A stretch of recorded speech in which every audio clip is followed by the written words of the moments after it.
Hello बच्चों, मैं पूर्व भैया आपका वेलकम करता हूं ऑन बिहाफ ऑफ विद्या मंदिर क्लासेस। स्वागत है आपका हमारा एंटी चैलेंज में। आज बच्चों आपके लिए लेके आया हूं मैं वर्क एनर्जी पावर का एक बड़ा अच्छा क्वेश्चन।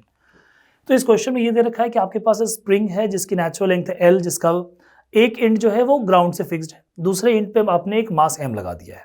ठीक है, अब जब यहां से उसको आप रिलीज करेंगे तो कॉमन सी बात आपको दिख रही होगी कि जब स्प्रिंग की भी नेचुरल लेंथ जो है वो एल है और ये वाली डिस्टेंस भी जो है वो क्या है, एल है, तो अभी जो आपका स्प्रिंग है वो डिफॉर्म्ड कंडीशन में है, हाँ या ना। तो जब इसको यहां से आप रिलीज करेंगे, what is the speed of the ring, ये जो रिंग हमने बनाया है, ये वाला रिंग जो हमारा मास एम का है, इसकी स्पीड क्या हो जाएगी जब ये वर्टिकल हो जाएगा। तो सबसे पहले आपको ये समझ में आना चाहिए कि यहाँ पे आपका जो स्प्रिंग है वो इलोंगेटेड है, हाँ या ना। अब जब इलोंगेटेड स्प्रिंग की हम बात करें तो उसके लिए फंक्शन क्या लिख सकते हैं, तो यहाँ पे देखिए कि हमारा ये लेंथ अगर एल है, इसको मैं एल डैश मान लेता हूं। तो what is the value of L dash, देखिए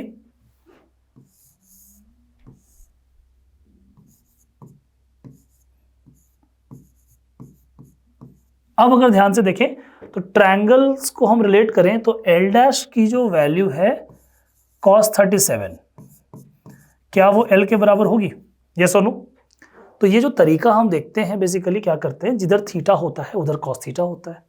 अच्छा ठीक है, next L dash into cos 37 को क्या लिख सकते हैं, हम लिख सकते हैं 4/5।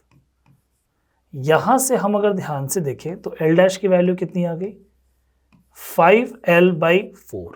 तो हमारा ओरिजिनल लेंथ जो था वो L था और अभी जो स्प्रिंग आप देख रहे हैं एल डैश जो लेंथ है वो 5L/4 है। तो व्हाट इज द डिफॉर्मेशन, तो अगर मैं डिफॉर्मेशन की बात करूं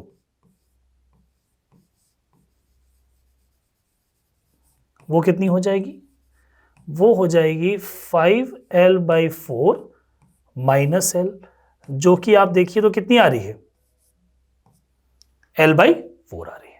अब आते हैं अगले स्लाइड में जहां पे हम उसको रिलेट करेंगे। अब रिलेट करने के लिए क्या लगाना है, तो यहां पे आपको ये दिख गया कि इस वाले स्प्रिंग के अंदर L/4 का डिफॉर्मेशन है, या आप लिख सकते हैं L/4 का स्ट्रेच है।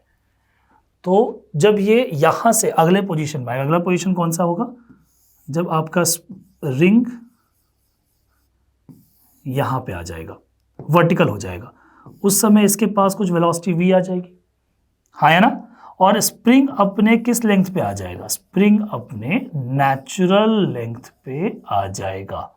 अब हम लगाएंगे एनर्जी कंजर्वेशन, क्या है, बाय वर्क एनर्जी थ्योरम। हम ये बोल सकते हैं that loss in potential energy will be equal to gain in kinetic energy.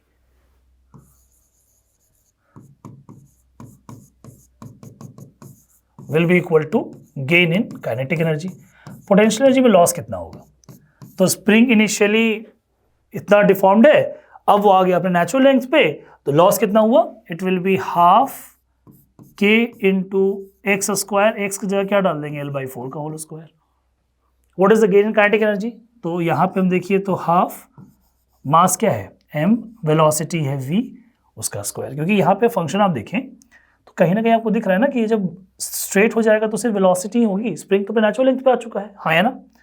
अब इसको हम अगर सॉल्व करें, मुझसे पूछ क्या रहा है, मुझसे पूछा जा रहा है what is the speed of the ring, मतलब मुझे निकालनी है v।